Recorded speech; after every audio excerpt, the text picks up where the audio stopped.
नमस्कार दोस्तों, इन्वायरो अकेडमी पे आप सभी का एक बार फिर बहुत बहुत स्वागत है। बच्चों, इस वीडियो लेक्चर सीरीज़ में हम यूजीसी नेट पेपर फर्स्ट में जो हमारा यूनिट है पीपल एंड इन्वायरमेंट, उसके पीवाईक्यू डिस्कस करेंगे।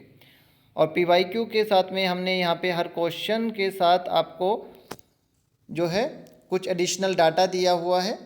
वो डाटा बहुत ही महत्वपूर्ण है आपके लिए। वो ना केवल आपको इस यूनिट के क्वेश्चन सही करने में मदद करेगा, बल्कि इन्वायरमेंट साइंस में जितने भी कंपटीशन होते हैं वहाँ भी वो डाटा आपके लिए बहुत ही महत्वपूर्ण सिद्ध होगा। तो सिंपली आपने इस वीडियो लेक्चर सीरीज़ के सारे लेक्चर को ध्यान से सुनना है और जितना भी डाटा हम यहाँ पे आपको प्रोवाइड कराएंगे उसको नोट डाउन कर लेना है अपनी नोटबुक में। हमारा आज का पहला क्वेश्चन है, which of the following statement are true about the international solar alliance. 5 statement दिए हुए हैं। It was founded in 2012। India is one of the founding country. It's headquarter are in Geneva. It was signed by over 100 countries. Mostly sunshine countries are member of this alliance. अगर हम इन 5 statement को ध्यान से देखते हैं तो statement B, D, ई ये 3 statement ही सही हैं। स्टेटमेंट ए और स्टेटमेंट सी जो है ये गलत स्टेटमेंट है।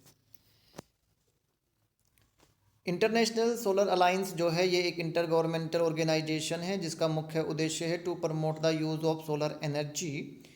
एंड ये 2015 में इंडियन प्राइम मिनिस्टर और फ्रेंच प्रेसिडेंट जो है उन्होंने लॉन्च किया था। United Nations climate change conference हुआ था पेरिस में। उस कॉन्फ्रेंस में ये अलायंस जो है लॉन्च किया गया था। इस अलायंस का हेडक्वार्टर जो है वो गुरुग्राम में इंडिया में लोकेटेड है। और इस अलायंस को लगभग 100 कंट्रीज़ ने साइन किया हुआ है और इनमें से मोस्टली जो कंट्री हैं वो सन साइन कंट्रीज़ हैं। तो इस तरीके से अगर हम देखते हैं स्टेटमेंट जो हमारे सही हैं वो पहला स्टेटमेंट है, India is one of the founding country. दूसरा statement, it was signed by over 100 countries, ये भी सही है। Mostly sunshine countries are member of this alliance, ये भी सही है। 2 स्टेटमेंट गलत हैं। जो स्टेटमेंट था कि इट वाज फाउंडेड इन 2012 ये गलत है। ये 2015 में लॉन्च किया गया था और उसका हेडक्वार्टर जो है जनेवा में नहीं है। कहाँ है? जैसा अभी हमने आपको बताया, गुरुग्राम इंडिया में लोकेटेड है। An earthquake in magnitude on the Richter scale in the range 7 to 7.3 is termed as disastrous. सो जब भी हम बात करते हैं अर्थक्वेक की तो अर्थक्वेक पे ये जो स्लाइड है इस पे क्वेश्चन बनने की 99% संभावना रहती है। यहाँ पे हमने रिक्टर स्केल दिए हुए हैं। तो अगर हम रिक्टर स्केल को मरकरी स्केल के साथ में एक साथ जो है देखते हैं तो आपका जो ये रेंज है 7 to 7.3 ये डिजास्ट्रस कैटेगरी में आती है। तो ये जो डिजास्ट्रस कैटेगरी है ये मरकरी जो आपका, ठीक है, मरकरी ने जो स्केल दिया था उसमें है। और इस आपको अगर हम देखें इस कैटेगरी को, अगर हम रिक्टर स्केल पे देखेंगे तो ये आपका किस मैग्नीट्यूड में पड़ेगा, 7 to 7.3। इस तरीके से अलग अलग और भी कैटेगरी यहाँ पे दिया हुआ है। आप वो सभी कैटेगरी जो है रिक्टर स्केल पे किस मैग्नीट्यूड में वो फॉल करती है ये बहुत अच्छे से आप पढ़ेंगे। इसी तरीके से यहाँ पे ये जो दूसरा हमने टेबल दिया है ये आपका रिक्टर स्केल का टेबल है। इसमें आप देख रहे हैं कि अर्थक्वेक को अलग अलग मैग्नीट्यूड के हिसाब से कैटेगराइज किया गया है, great, major, strong, moderate, light and minor. जैसे कि अभी जो टर्की में आपका अर्थक्वेक आया है वो मेजर टाइप का है जो 7 to 7.9 मैग्नीट्यूड के बीच में आपका पड़ता है। उसी प्रकार से अगर आपका ग्रेट आप कहें तो मैग्नीट्यूड कितना होगा, 8 से लेके 8.9। तो 8 से लेके 8.9 मैग्नीट्यूड के जितने भी आपके अर्थक्वेक होंगे वो ग्रेट कैटेगरी में आएंगे। अगला क्वेश्चन है, joint implementation was one of the mechanism suggested in the meeting the objective of. Kyoto protocol. तो क्योटो प्रोटोकॉल आप सभी लोग जानते हैं, ये एक इंटरनेशनल ट्रीटी है जो 1997 में जो है इसको लॉन्च किया गया था अंडर द UNFCCC। इसमें 3 बेसिक मैकेनिज़्म बनाए गए थे जिनके द्वारा हम CO2 के इमिशन को रिड्यूस कर सकते हैं। कार्बन क्रेडिट जॉइंट इम्प्लीमेंटेशन और CDM। कार्बन क्रेडिट जो है कार्बन का जो है सेल परचेज से रिलेटेड है। उसी तरीके से CDM जो है वो एक मैकेनिज़्म है जिसमें एक डेवलपिंग कंट्री और एक डेवलप्ड कंट्री के बीच में जो है आपका काम होता है। काम आप इस तरीके से समझ सकते हैं कि एक डेवलप्ड कंट्री जो है वो डेवलपिंग कंट्री में ऐसा प्रोजेक्ट लगाती है जिससे कि CO2 इमिशन कम होते हैं, और वो जितने इमिशन डेवलपिंग कंट्री में कम करता है उसका कुछ हिस्सा वो अपने देश में जाके इमिट कर सकता है। उसी प्रकार से जॉइंट इम्प्लीमेंटेशन जो है 2 डेवलप्ड कंट्री के बीच में काम करता है कि एक डेवलप्ड कंट्री जो है दूसरी डेवलप्ड कंट्री में इस प्रकार के प्रोजेक्ट लगाती है जिससे कि CO2 इमिशन कम हो सके। तो ये 3 बेसिक मैकेनिज़्म जो है लॉन्च की गई थी क्योटो प्रोटोकॉल में। हालांकि क्योटो प्रोटोकॉल जो है 2 फेज़ में इसने काम किया था, 5 से 12 और 12 से 20 दोनों फेज़ कंप्लीट हो चुके हैं। अब जो है पेरिस एग्रीमेंट काम कर रहा है। अगर हम एजेंडा 21 की बात करें तो एजेंडा 21 जो है आपका अर्थ समिट के दौरान लॉन्च किया गया था 1992 में, और ये बेसिकली एक आपका ब्लूप्रिंट है कि किस तरीके से हम सस्टेनेबल डेवलपमेंट पे काम कर सकते हैं, कौन कौन सी पॉलिसीज़ बनानी चाहिए। इस तरीके से आपका काम जो है करता है एजेंडा 21। मुख्य उद्देश्य इसका है कि किस तरीके से सस्टेनेबल डेवलपमेंट जो है वो लाया जा सके। पेरिस एग्रीमेंट जैसा मैंने अभी बताया, क्योटो प्रोटोकॉल के ख़त्म होने के बाद में पेरिस एग्रीमेंट ने अपना काम स्टार्ट कर दिया है। हालांकि कहा जा रहा है कि पेरिस एग्रीमेंट जो है वो उतना अच्छा उतना स्ट्रॉन्ग नहीं है जितना क्योटो प्रोटोकॉल हुआ करता था।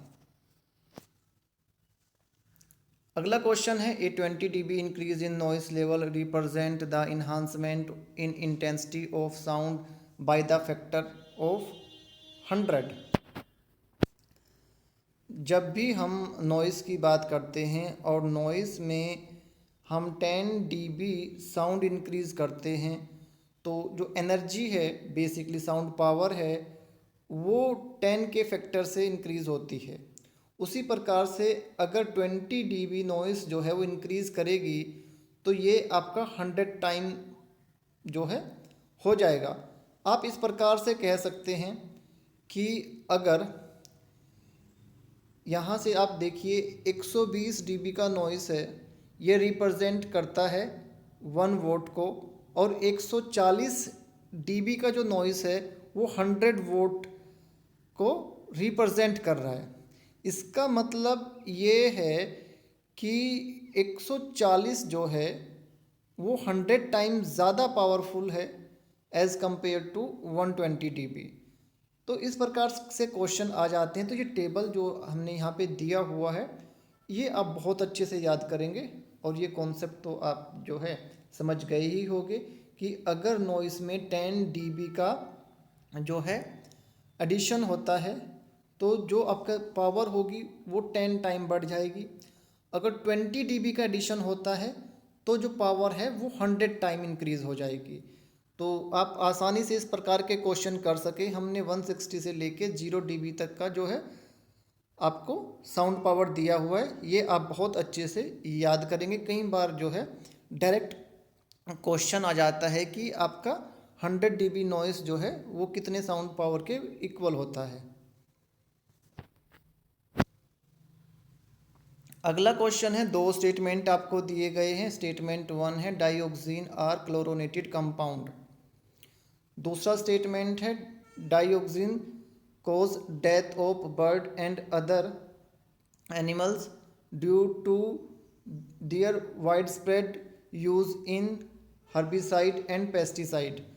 तो बेसिकली दोनों स्टेटमेंट जो हैं ये सही हैं। डाइऑक्सिन जो हैं वो आपके पीओपीज़ हैं, परसिस्टेंट ऑर्गेनिक पोलूटेंट हैं, और ये डर्टी डिटर्जेंट में भी आते हैं। और अगर हम बात करते हैं आजकल ये हमारे एटमॉस्फेयर में रिलीज़ होते हैं due to the burning of waste. Waste की बर्निंग की वजह जो है आजकल मुख्य सोर्स है डाइऑक्सिन का, ये क्लोरोनेटेड कंपाउंड है, ये कार्सिनोजन है, इनसे कैंसर होता है। बट पहले जो है आपका डाइऑक्सिन एंड की अगर हम बात करते हैं, डाइऑक्सिन के साथ में बेसिकली फ्यूरॉन भी हमेशा जो है यूज़ एक टर्म करते हैं, डाइऑक्सिन एंड फ्यूरॉन्स, ये दो पोलूटेंट हैं जो बेसिकली वेस्ट के बर्न करने की वजह से हमारे एटमॉस्फेयर में आजकल बहुत ज़्यादा रिलीज़ हो रहे हैं। बट इस क्वेश्चन के रिगार्डिंग अगर हम बात करें तो इन्होंने केवल डाइऑक्सिन की बात की है, तो ये पहले पेस्टिसाइड में बहुत इस्तेमाल किए जाते थे, बट इनके एडवर्स इफेक्ट को देखते हुए इनको बैन कर दिया गया है। जैसे मैंने बताया कि ये पीओपीज़ हैं, यानी कि परसिस्टेंट ऑर्गेनिक पोलूटेंट हैं, और ये डर्टी डिटर्जेंट में भी आते हैं और बहुत ज़्यादा डेंजरस हैं। ये ए ग्रेड के कार्सिनोजन हैं, ये लंबे टाइम तक परसिस्ट करते हैं। और सबसे मुख्य बात जो सबसे इसकी बड़ी बात आप कह सकते हैं वो ये है कि आजकल जो हम वेस्ट को बर्न कर रहे हैं, इनऑर्गेनिक वेस्ट को या म्युनिसिपल सॉलिड वेस्ट को, केमिकल वेस्ट को, उनकी बर्निंग की वजह से ये हमारे एटमॉस्फेयर में बहुत ज़्यादा रिलीज़ हो रहे हैं। इसीलिए इन पे बहुत ज़्यादा फोकस किया जा रहा है कि ऐसा पोलूटेंट जो इतना डेंजरस है, ए ग्रेड का कार्सिनोजन है, वो सिंपली हम वेस्ट को बर्न कर देते हैं, हमें पता ही नहीं चलता कि हमारे एटमॉस्फेयर में इतने डेंजरस केमिकल जो है रिलीज़ हो रहे हैं। ठीक है बच्चों, तो मुझे उम्मीद है ये क्वेश्चन आपको समझ में आए होंगे। ये सारा डाटा आप अपनी नोटबुक में नोट करेंगे बच्चों। नेक्स्ट लेक्चर में हम एक और सेट उठाएंगे और उसके जो 5 क्वेश्चन हैं आपके इस यूनिट के, वो डिटेल में डिस्कस करेंगे।